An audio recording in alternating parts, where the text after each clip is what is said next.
जहाँबाट चाहिँ नुवाकोट पुरै देखिन्छ होला लगभग। र हाम्रो राम सर चाहिँ थकित मुद्रामा अगाडि बढिराख्नु भएको छ। धुलो यति छ कि नाच्नलाई बाँचिँदैन है यहाँनिर।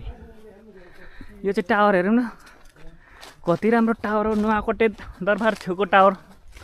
आमा माथिको दृश्य त राम्रो रहेछ। राम्रै आउँदैछ। ओहो ल घन्टी बजाउँ न।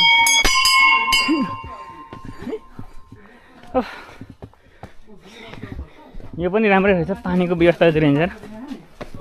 यो बाटो लक्ष्मी तल पर्यो के भन्छ अरे रसुवाको त्यो नाका हैन के बजार भन्छ क्या कस्तो स्याफ्रोबेसी। हजुर स्याफ्रोबेसी माथि हो गुरु। कुन कतापट्टिबाट जाने? जुन चाहिँ उही बाटो हुँदै जाने देखा नि हो। त्यही बाटो हुँदै हुँदै जाने हो।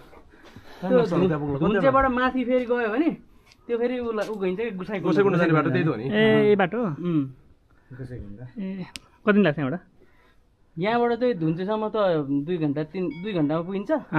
2 दिन हिँड्ने। 2 दिन कम्प्लिट हिँडेर अनि तेस्रो दिन दर्शन हिमालयहरू कुन कुन रहेछ यहाँको? यहाँ लाङटाङ होला यो।